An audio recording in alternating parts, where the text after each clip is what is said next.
Bismillahirrahmanirrahim. Assalamualaikum warahmatullahi wabarakatuh. Kita akan belajar tentang green chemistry atau kimia hijau. Tentang green chemistry ini sebenarnya berawal dari masyarakat Eropa, bukan di masyarakat Asia yang menyampaikan pertama, yang mencetuskan tentang apa itu green chemistry itu masyarakat Eropa. Kenapa? Di sana di Eropa tepatnya itu kemudian mereka menyadari betul bahwa ada sisi yang sangat menyeramkan, bagian yang menyeramkan dari berkembangnya keilmuan kimia. Jadi ada bagian sisi negatif atau dampak yang sangat negatif dari maraknya penggunaan bahan kimia. Itulah yang kemudian mereka pikirkan, kemudian mereka sampaikan menjadi pemikiran yang patut direnungkan, kemudian jadi pemikiran bersama. Sebenarnya di dalam Islam, tentang green chemistry ini sangat sejalan sekali atau sudah sangat dibahas ya, yaitu tentang dilarangnya penggunaan perusakan di muka bumi. Jadi kita ini sangat dilarang untuk melakukan kegiatan-kegiatan yang dapat memicu terjadinya kerusakan di muka bumi. Nah, tentang green chemistry ini misalnya tentang acuannya atau definisinya, green chemistry is the design of chemical product and process that reduce or eliminate the use of generation or hazardous substance. Jadi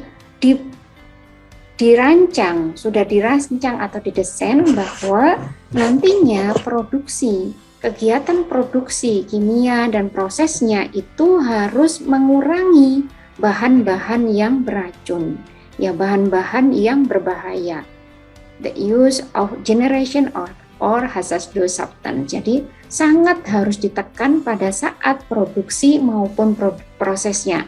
Jadi yang ditekankan, jangan sampai salah paham, green chemistry bukan mengolah limbah, bukan ya, tetapi pengelolaan limbah. Namanya pengelolaan itu adalah pengurangan limbah. Jadi dari awal sekali merancang kegiatan kimia itu harus mengurangi bahan yang berbahaya. Jadi kalau dikatakan bahan kimia memang tidak selalu berbahaya anak-anak ya. Jadi di tubuh kita pun reaksi-reaksi kimia itu sangat banyak ya kan. Ada mulai kita mengunyah itu kita disarankan lama supaya berinteraksi dengan enzim yang ada di mulut kita, berarti di situ ada reaksi kimia. Kita menanak nasi saja juga termasuk reaksi kimia. Jadi yang dikatakan reaksi kimia memang tidak selalu berbahaya, tetapi yang dimaksudkan di green chemistry adalah merancang reaksinya, kemudian prosesnya, kemudian produknya, harus mengurangi atau kalau bisa itu sangat menekan ataupun menghilangkan bahan-bahan yang berbahaya. Itu adalah pemikiran yang berasal dari dirasakannya dampak yang sangat negatif, dampak yang sangat berbahaya dari meluasnya penggunaan bahan kimia. Yang mulai yang misalnya kebakaran laboratorium, di kita mudah-mudahan selamat ya. Apakah kecelakaan di laboratorium atau kemudian menghasilkan limbah itu yang berbahaya. Saya pernah menyampaikan bahwa misalnya ketentuan pembuangan air limbah ke sungai itu misalnya logam berat misalnya seperti itu berapa? 0,05 ppm ya, kecil sekali. Ya, sangat kecil. ppm part per million berarti per 1000 atau miligram kan gitu ya. Nah, padahal kegiatan di laboratorium itu sangat-sangat menghasilkan limbah dengan konsentrasi sangat tinggi. Ya, coba saja kalian lihat kalau misalnya simak di buku praktikum, simak kemudian di riset-riset misalnya. Ketika membuat larutan induk, larutan induk itu larutan baku atau larutan yang mula-mula dibuat, itu ada bisa 1000 ppm, bisa 100 ppm, bisa 50 ppm, dan itu benar-benar sangat melampaui ya melampaui ketentuan. Nah, itulah yang kemudian apakah itu tidak menghasilkan atau tidak berdampak negatif? Tentunya sangat berdampak negatif. Kita sudah pernah mempelajari bahwa di Cina ada namanya Cancer Village ya. Kalau misalnya di kita senang di Kota Malang misalnya kita lihat ada kampung warna. Misalnya kampung apalagi yang bagus-bagus. Tetapi di Cina itu ada Cancer Village. Bahwa di daerah itu sangat banyak orang-orang yang terkena kanker. Tentu itu berasal dari tercemarnya lingkungan. Dan itu sangat bencana ya, kan bencana yang sangat serem. Begitu pula kasus Minamata yang sangat terkenal di Jepang waktu itu. Sehingga orang bergerak dinamakan itai-itai karena setiap kali geraknya itu merasakan sakit atau bagian tulangnya ada yang bermasalah, bukan patah langsung tapi retak misalnya begitu. Karena apa? Mengkonsumsi dari lingkungannya yang tercemar, ya. Itu memang bencana besar. Belum lagi yang misalnya tentang pencemaran udara, smoke, ya. Jadi ada di Eropa itu pun misalnya kegiatan industri yang sangat-sangat dahsyat ya. Jadi sisi buruknya kemajuan teknologi itulah menghasilkan ya. Sebenarnya tidak harus begitu, tetapi banyak yang demikian bahwa teknologi yang tinggi dianggap kemudian industrialisasi, jadi besar-besaran menghasilkan industri. Nah, industri ini kemudian menghasilkan limbah, kegiatannya di sana menghasilkan asap. Ya, jangan dikira di atmosfer kita ini kemudian diampuni semua atau dinetralkan semua.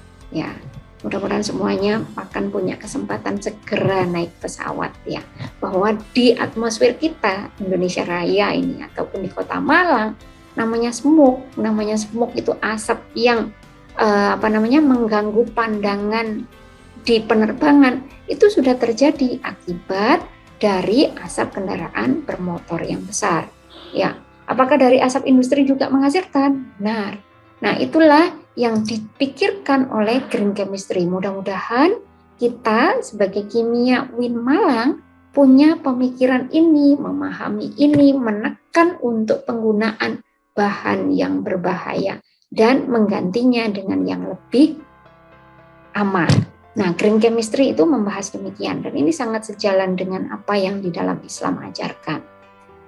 Nah, ini ya, green chemistry itu applies across the life cycle of chemical product, include its design, manufacture, use, and ultimate dispose. Green chemistry, sustainable chemistry. Jadi, memikirkan kimia yang berkelanjutan. Nah, ini ada gambarannya ya, bahwa buminya hijau. Kimia, karena kimia ini pembahasannya kan cukup luas. Kalian tadi sudah disampaikan di awal bahwa tentang misalnya membuat pupuk anorganik atau pupuk sintetik itu kimia dilibatkan.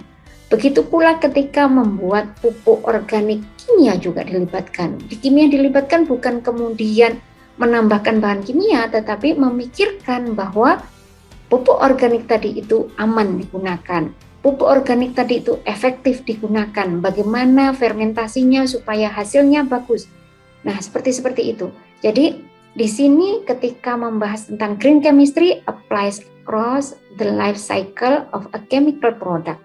Jadi, bagaimana siklus di alam semesta dengan adanya produksi bahan kimia itu tidak terganggu.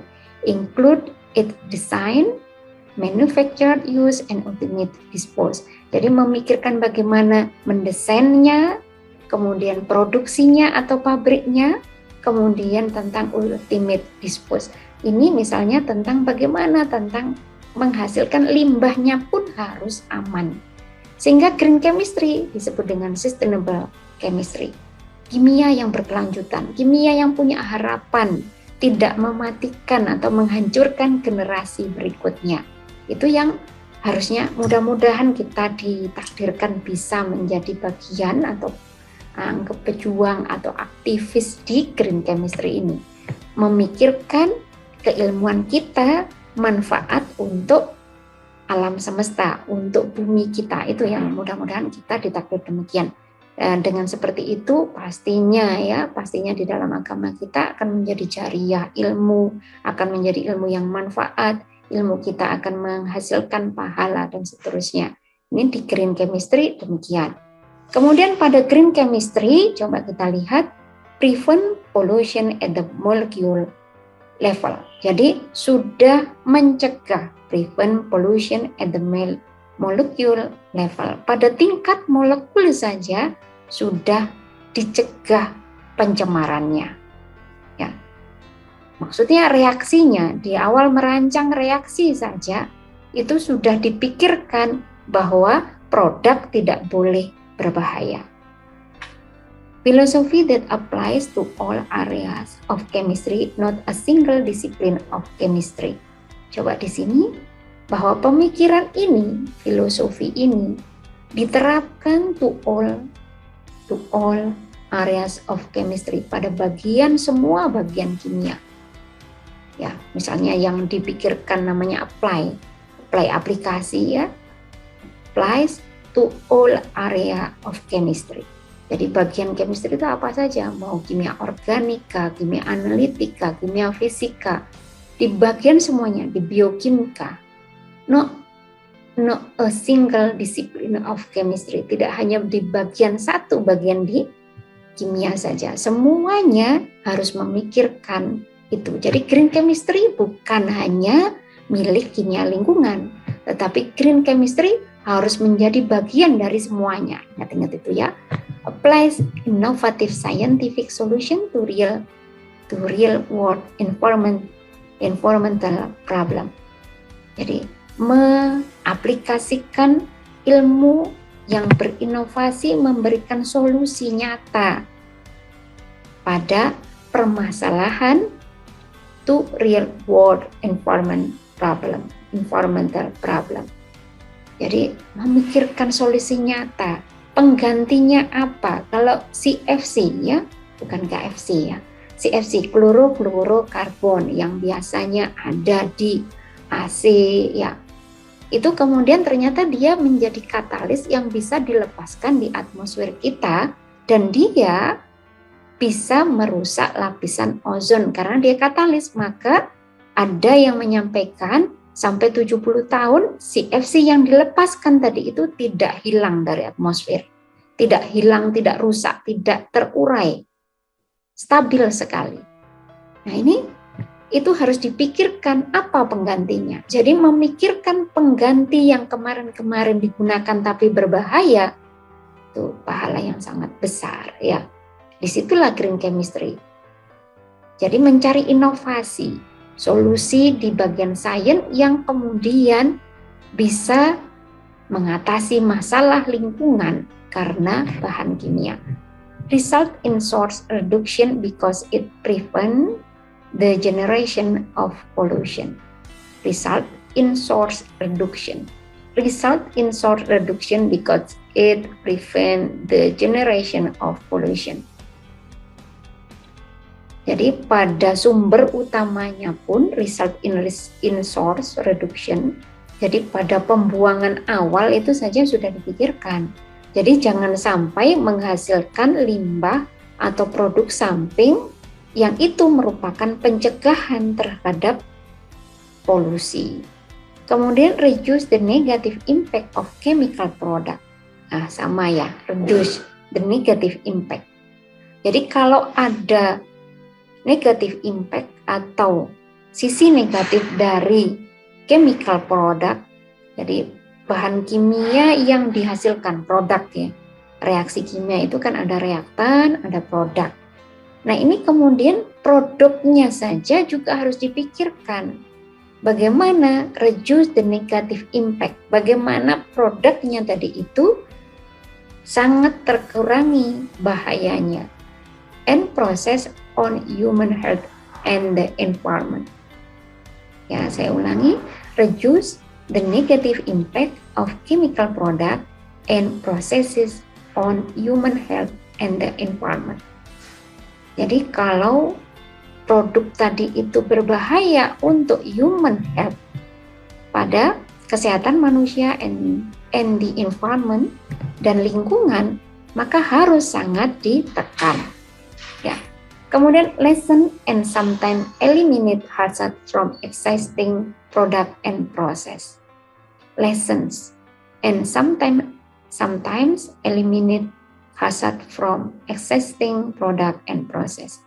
Jadi tingkat bahayanya pun harus dicegah.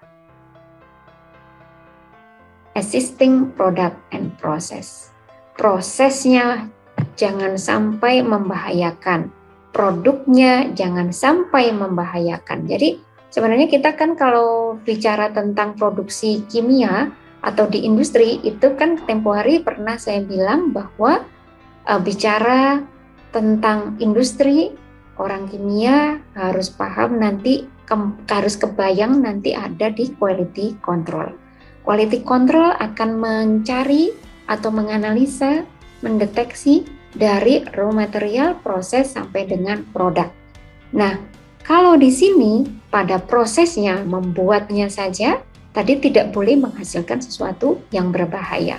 Kemudian pada produknya juga tidak boleh menghasilkan sesuatu yang berbahaya. Kalau proses maksudnya ya proses itu tidak boleh membahayakan prosesnya. Kalau kita apa sih proses itu? Untuk terjadinya suatu reaksi, kalau di industri jarang kemudian ditunggu spontannya. Misalnya kita tahu reaksi spontan dan non spontan. Misalnya kita tahu besi berkarat itu spontan, tetapi lama atau tidak? Jawabannya adalah relatif untuk masing-masing bahan ya. Ada bahan yang mudah berkarat, ada yang lama berkarat. Tetapi dia tanpa kita panaskan, tanpa kita kondisikan di suhu tertentu misalnya, maka proses korosi itu, reaksi korosi itu terjadi. Tetapi di industri jarang sekali kemudian ditunggu spontannya. Mesti digunakanlah katalis kah, digunakanlah supaya cepat, karena namanya industri yang kepingin harus terjadi produk dalam waktu yang sesingkat-singkatnya, misalnya begitu. Namanya industri itu mesti begitu. Tidak mungkin misalnya ini ternyata fermentasinya seminggu, 2 minggu, 3 minggu baru terjadi produk, kemudian di industri ditunggu 3 minggu. Nah, ini patut dipertanyakan, nanti karyawannya nganggur ya. Ya tengok-tengok nungguin. Nggak mungkin seperti itu. Mesti dikasih pemicu supaya cepat. Dikasih katalis, dikasih reaksi-reaksi tambahan, regen-regen tambahan supaya cepat. Nggak mungkin kalau kita membuat fermentasi itu, fermentasi tahu ya, kayak bikinlah gampangannya kita membuat tape, tempe itu kan durasinya pendek, 2 hari, 3 hari. Di industri bisa jadi nggak sabar dengan seperti itu karena nanti hasil produksinya nggak cepat. Nah, itulah yang kemudian di prosesnya itu harus dipikirkan aman, ya, tidak menghasilkan yang berbahaya. Kemudian desain chemical product and process to reduce their intrinsic hazard. Jadi mesti semuanya diproses, di produk, desain chemical product and process sama to reduce their intrinsic hazard. Jadi tidak boleh nantinya menghasilkan sesuatu yang berbahaya, meskipun itu dalam durasi yang panjang. Jadi bisa jadi nggak mematikan, apa ya contohnya yang misalnya apa yang nggak langsung mematikan, tetapi ternyata dalam durasi yang lama dia kemudian menghasilkan sesuatu yang berbahaya. Apakah bahan kimia banyak yang begitu? Nah, banyak ya. Tidak kemudian kena langsung mematikan, tetapi dalam durasi yang panjang terjadilah akumulasi atau penumpukan pada orang yang terkena, istilahnya terpapar ya, terpapar bahan kimia. Misalnya ini yang bahaya kalau misalnya kalian praktikum ya, tapi yang tidak boleh disepelekan. Praktikum oke lah, misalnya seminggu 2 kali, seminggu 3 kali. Tapi kalau misalnya kerja di industri, mulai pagi berangkat sampai sore berada di situ, sangat potensi kemudian terpapar terkena, apakah menghirup, menempel dengan bahan kimia, dan itu dalam waktu yang selama bekerja, dan itu sangat-sangat berpotensi buruk terhadap kesehatan. Gitu ya. Kemudian green chemistry reduce pollution at its source by minimizing or eliminating the hazard of chemical feedstock, reagent, solvent, and product. Oke. Ya, jadi mengurangi bahayanya chemical feedstock, reagent, solvent, and product. Bahan kimianya, pelarutnya, produknya, semuanya harus ditekan bahayanya. Ya, memang harus mikirnya panjang ya. Mikirnya panjang. Terus penggantinya apa? Nah, memikirkan penggantinya itulah muncul kemudian riset-riset dengan wawasan green chemistry ya. Alat-alat yang memikirkan kemudian bagaimana lebih aman. Di Indonesia sudah ada, di jurusan kimia kita sudah ada, tetapi belum semuanya ada. Artinya belum semuanya bahan kimia kita dikatakan aman. Oke. Kemudian ini 12 prinsip dalam pelaksanaan green chemistry. Nomor 1, number 1, prevent waste. Ingat ya, bacanya waste. Ya, prevent waste. Nah, saya belum fasih betul ya. Prevent waste. Berarti di sini adalah mencegah limbah. Limbahnya ini ada ya industri atau tempat-tempat itu namanya zero waste. Zero waste ada zero accident itu pasti. Jadi ada sampai dilombakan, tidak boleh di industri itu ada kecelakaan kerja yang kena dipantau ya, seluruh Indonesia pun dipantau. Jadi industri-industri yang sering terjadi kecelakaan kerja yang itu berbahaya untuk karyawannya ya bisa kemudian ditutup ya. Ada peraturan-peraturan seperti itu. Kemudian ada zero waste, tidak boleh menghasilkan limbah. Maksudnya limbahnya langsung kemudian dipikirkan untuk sesuatu yang manfaat dan aman. Ada yang demikian, banyak ya. Design chemical synthesis to prevent waste, leave no waste to treat or clean up. Ya, ini juga berlaku sebenarnya harus untuk kita. Design chemical synthesis to prevent waste. Memikirkan sintesis kimia. Sintesis itu ya reaksinya kah atau kegiatannya kah, to prevent waste, untuk kemudian mengurangi limbah. Jadi kalau bisa itu semuanya jadi produk. Kan ada A plus B ya, di dalam reaksi kimia A plus B, kemudian semuanya 100% jadi produk. Misalnya C. Tetapi yang sering kan nggak begitu. Seringnya adalah ada side product atau ada produksi samping atau produksi tambahan. Nah, produksi tambahan ini harus dipastikan berguna, gitu ya. Leave no waste to treat or clean up. Ya. Hidup dengan tanpa limbah, tanpa menghasilkan limbah, to treat or clean up, agar kemudian bersih. Ya, itu yang memang energinya jadi kecil ya. Apa yang tidak menghasilkan limbah? Kita yang bisa kemudian, atau kita pun di kita pikirkan bukan kemudian mengolah sampah plastik, tapi bagaimana kita mereduksi, mengurangi penggunaan plastik itu. Yang lebih ampuh bukan kemudian mengolah sampah plastik. Coba pikirkan. Kalau kemudian kita memikirkannya adalah mengolah sampah plastik, ya. Semua orang berpikir mengolah sampah plastik, maka menghasilkan plastik atau penggunaan plastik atau menghasilkan sampah plastik, oke. Semuanya berlomba-lomba pun tidak ada masalah, tidak ada yang ngerim. Kan itu pekerjaan besar untuk mengolahnya. Energinya juga tinggi mengolahnya. Kan gitu ya. Nah, tapi lain kalau kita kemudian agak puasa terhadap sampah plastik. Ya, pikirkan ya, berkreasilah. Beli jus misalnya, bawa wadah sendiri, tumbler sendiri misalnya begitu. Wah, pasti pahalanya gede.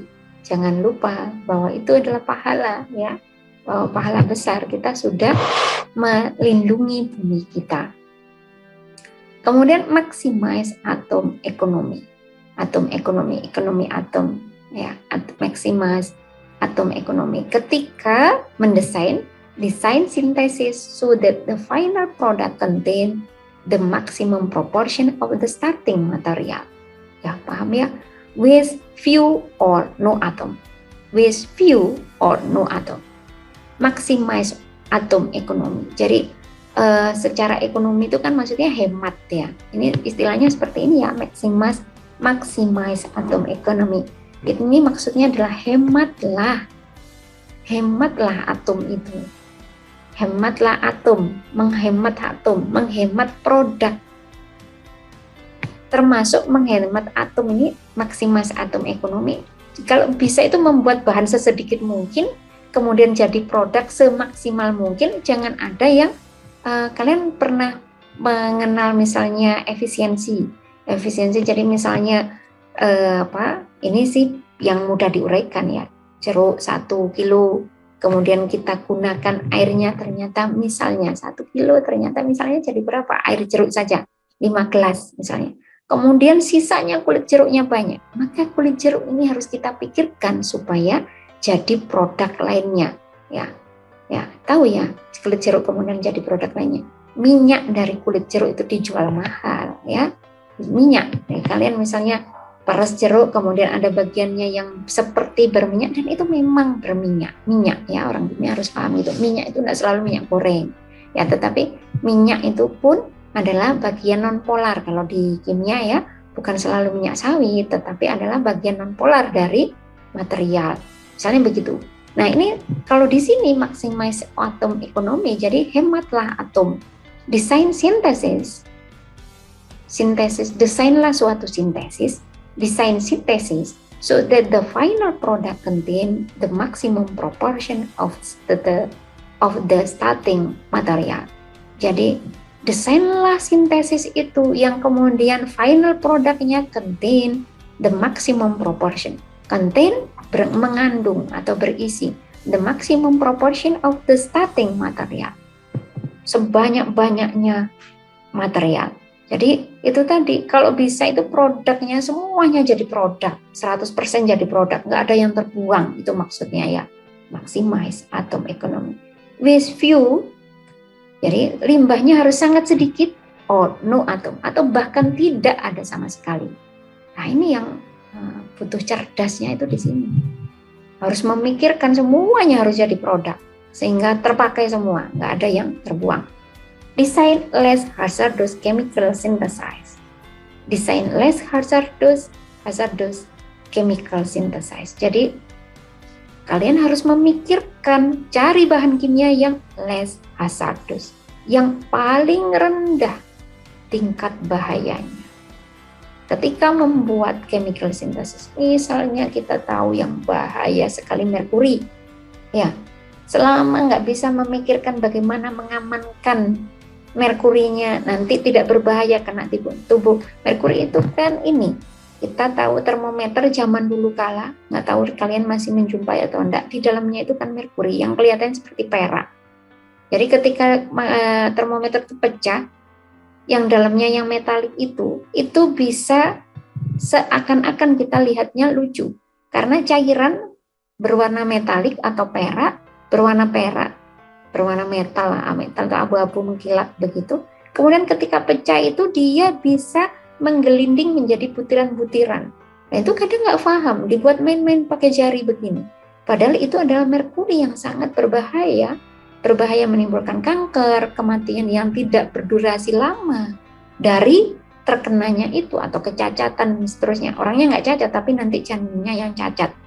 Ya, di dalam kimia ada macam-macam terpapar, dan itu kalian perlu hati-hati dan mengenalnya. Ibunya, bapaknya terpapar bahan kimia, tidak ada masalah. Hidungnya juga tidak cubil kan gitu ya. Tidak kemudian pipinya jadi jerawatan, bukan begitu, tidak demikian, tetapi nanti kemudian keturunannya menjadi cacat. Hati-hatilah ya masuk di jurusan kimia. Mudah-mudahan jadi pendekar ini ya, pendekar green chemistry, tetapi tidak kemudian jadi korbannya. Ya, korban dari bahan kimia. Ini tadi bahwa design synthesis that you to use and generate substance with little or no toxicity to either human or the environment. Harus mendesain sintesis itu reaksi, membuat, merancang, to use and generate substance with little or no toxicity. Jadi yang penggunaan bahan-bahannya itu yang nggak bahaya-bahaya aja deh gitu.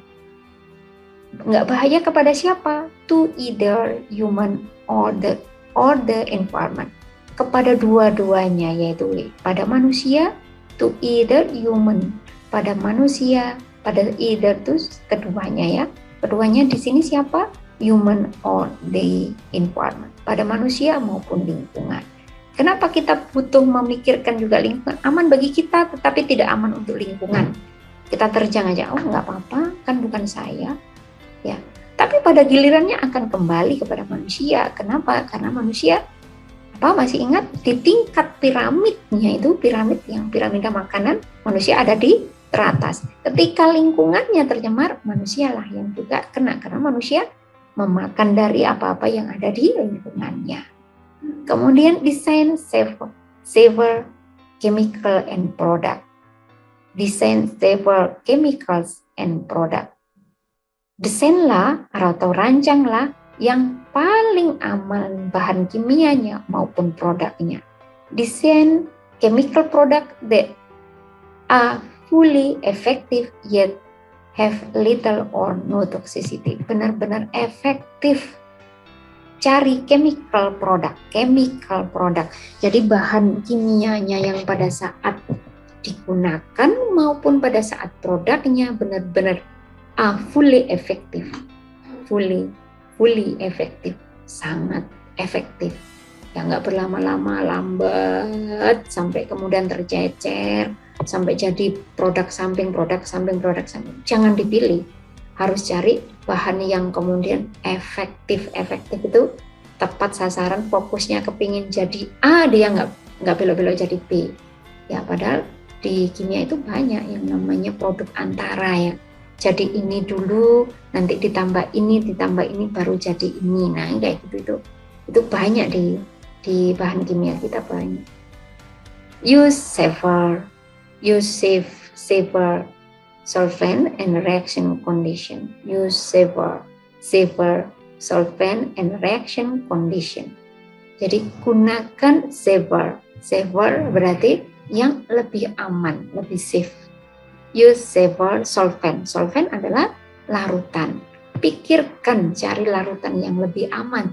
And reaction condition. Ya kalau saya seringnya mohon maaf, akhirnya pelarutnya saya hanya gunakan air, etanol. Ya di kimia apakah pelarutnya tidak sangat bervariatif dari tak polar, ya dari polar sampai tak polar. Ada kloroform, ya pelarut, ya.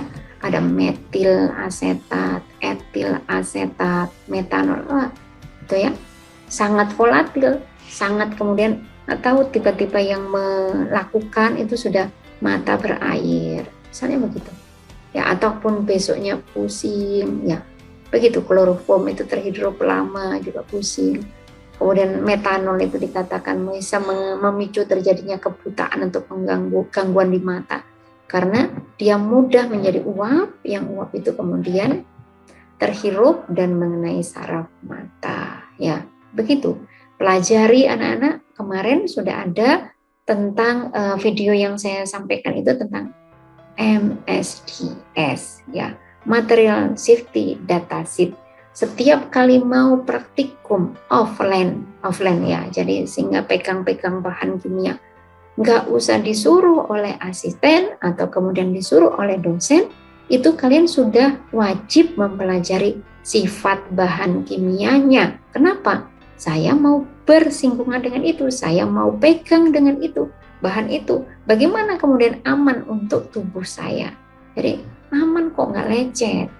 Ya, tapi kalau kemudian terserap di tubuh, hati-hati ada terjadinya akumulasi. Ya.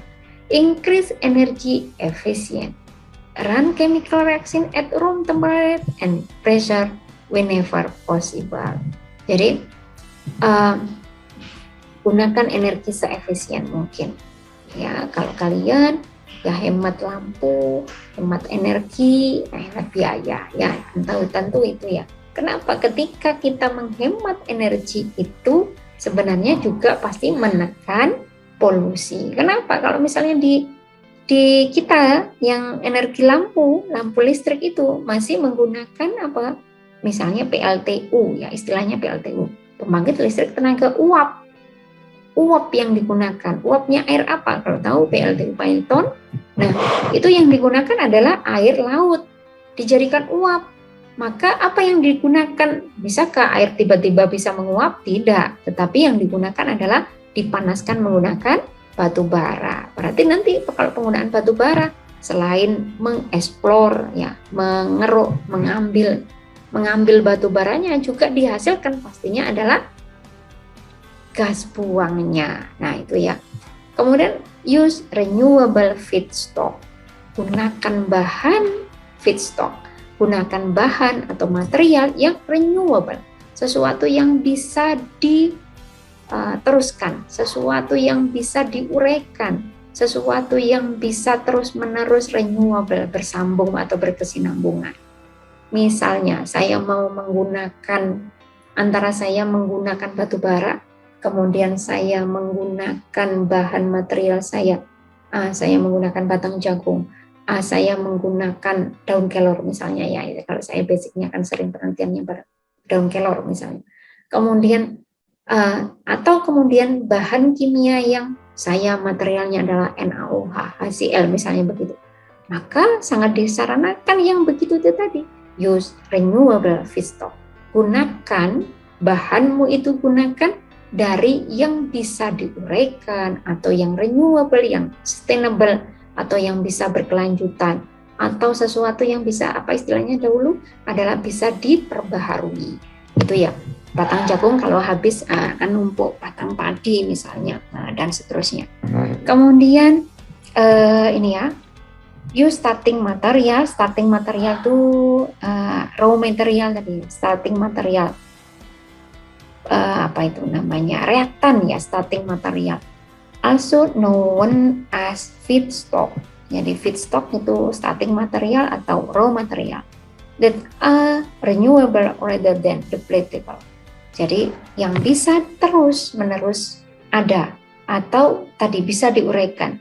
The source of renewable feedstock is often agriculture product. Nah ini ya, dari bahan pertanian or the waste of other process, atau kemudian sampah atau limbahnya dari bahan lain. Jadi kalau di sana menghasilkan limbah, kalian pikirkanlah limbah di sana itu bisa jadi material kalian. Dengan begitu kita berjasanya adalah mengurangi limbah itu. Misalnya ya di PLTU yang tadi saya sampaikan, pengubahan dari air laut menjadi uap itu digunakan batu bara. Batu bara ketika dimanfaatkan, dibakar akan menghasilkan abu. Abunya ini saking kecil ukurannya, kemudian dia bisa terbang, sehingga disebutlah abu terbang, atau di dalam bahasa kita dikenal sebagai fly ash. Fly ash, ashnya abu, fly-nya terbang, abu terbang. Saking kecilnya dan berdebu. Nah, kalau di lab kita misalnya melakukan penelitian, bisa jadi limbah abu terbangnya ini cuma dikit banget, tetapi kalau di industri bisa menggunung, membukit, ya sampai sak bukit. Nah, misalnya kita adalah mengolah atau memanfaatkan fly ash misalnya. Jadi fly ash dijadikan itu bata putih, fly ash dijadikan campuran semen, nah seperti itu. Jadi gunakanlah, use renewable feedstock. Kalian boleh gunakan dari tadi ya, agriculture product or the waste of other process. Ambillah dari limbah lainnya untuk kemudian digunakan. Itu pun masuk di principle of green chemistry. Avoid chemical derivative. Ya, avoid chemical derivative. Cegahlah penurunan kimia. Avoid using blocking or protecting group or any temporary modification if possible. Derivative use additional reagent and generate waste. Nah, jadi pikirkanlah untuk tidak ada turunan kimia atau tidak ada side effect atau kemudian bahan kimia yang nanti dihasilkan dan berbahaya dari reaksi tersebut. Oke, yang nomor 9 adalah use catalyzed stoichiometric reagent. Minimize waste by using catalyzed reaction. Catalyzed are effective in small amount and can carry out a single reaction many times. They are preferable to stoichiometric reagent which are used in excess and carry out of reaction only once. Jadi katalis itu bisa digunakan berkali-kali. Minimize waste by using a catalytic reaction. Jadi tekan limbahnya dengan menggunakan reaksi yang berkatalis. Catalysts are effective in small amount and can carry out a single reaction many times. Jadi bisa digunakan untuk berkali-kali reaksi. Dan dia biasanya efektif pada jumlah yang kecil. Sedikit itu kemudian digunakan tapi dia efektif. Ini yang disarankan supaya tidak banyak-banyak bahan, itu maksudnya ya. They are preferable to stoichiometric reagent which are used in excess and carry out of reaction only once. Dia digunakan berkali-kali dan tidak lagi sesuai dengan regen-regen stoichiometrik. Regen-regen maksudnya bahan-bahan kimia yang bereaksinya tadi itu berdasarkan reaksi stoichiometrik. Kalau reaksi stoichiometrik itu lama, dianggap lama, bahannya banyak. Tapi kalau katalis, dengan penggunaan katalis, use catalyze ini tadi, maka akan menekan jumlah bahan, itu maksudnya ya.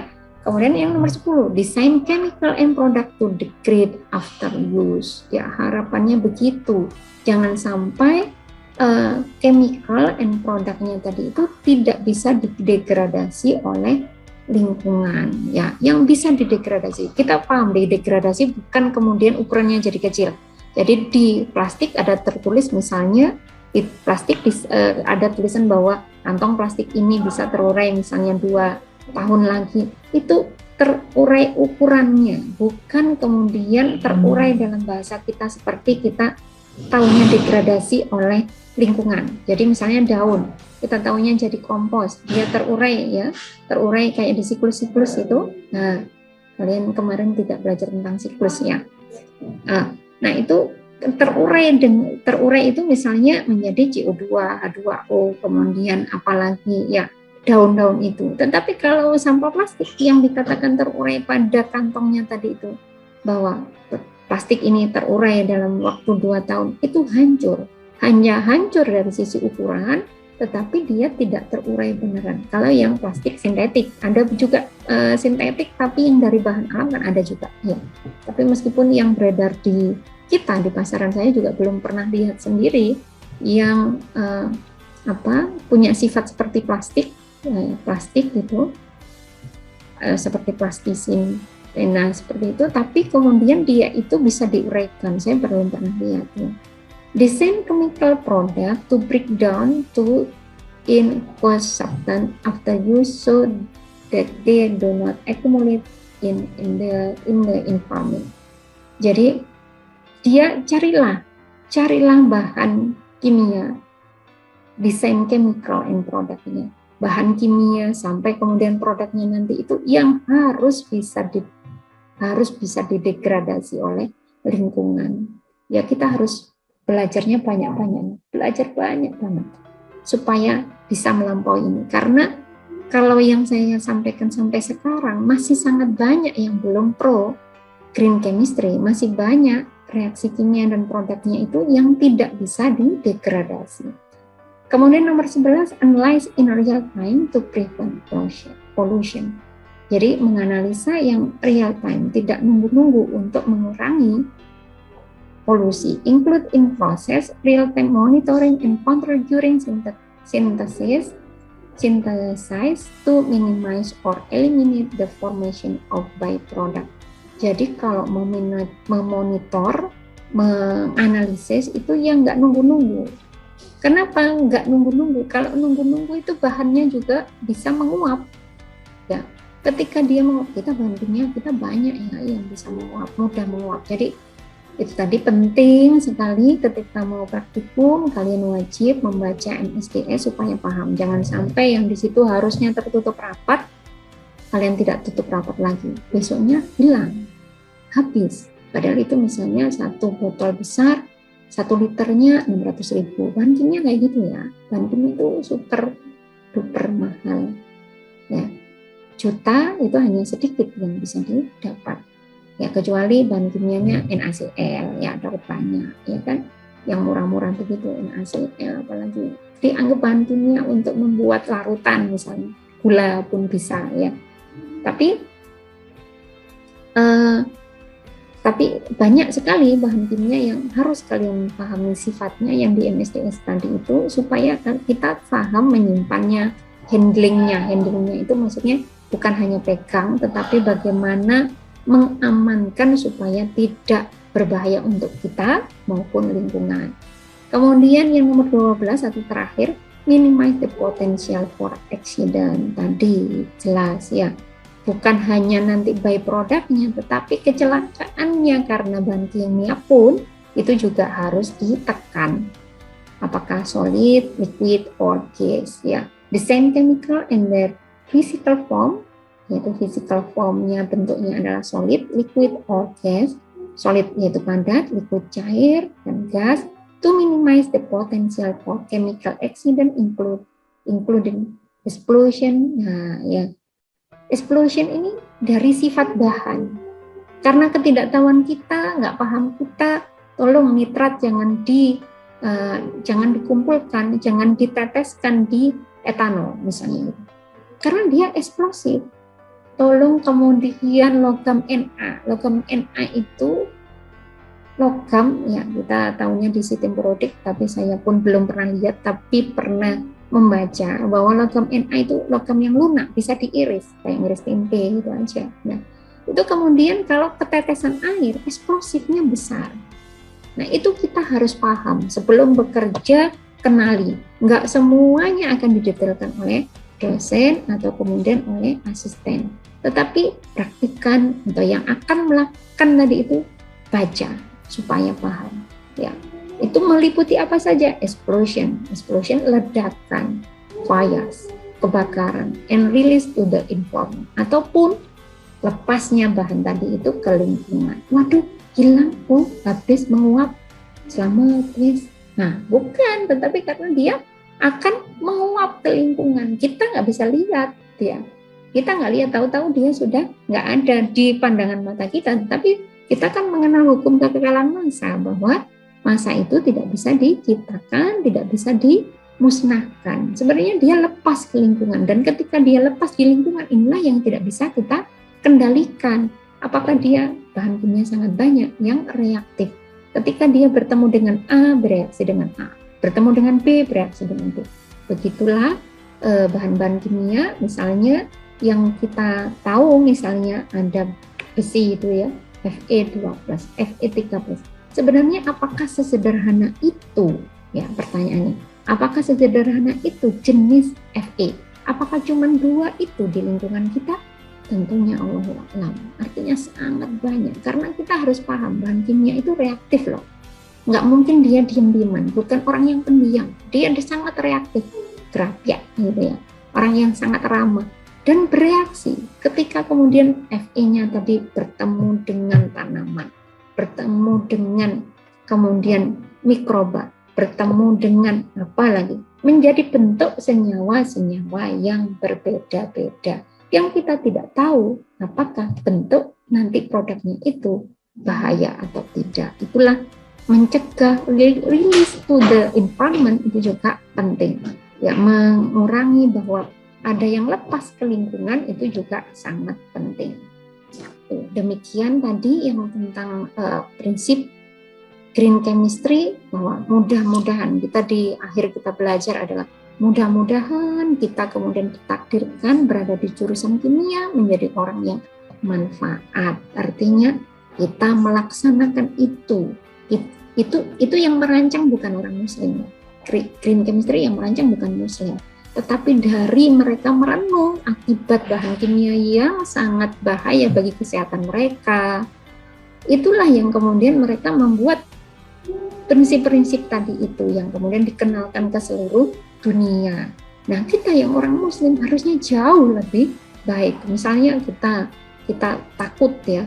Saya pun itu tentang hal itu takut, bahwa kelak akan dihisab dari sebesar zarah pun, sebesar atom pun, sebesar kecil-kecilnya juga akan diperhitungkan. Bagaimana kemudian kalau kita seenaknya sendiri, kita nggak paham, kita bukan nggak paham ya, Kita ini harus seorang kimia, harus mencari tahu supaya paham. Nah, gitu. Kita berada di jurusan kimia, ya harus kemudian memikirkan bagaimana kita bisa melaksanakan semampu kita untuk green chemistry ini.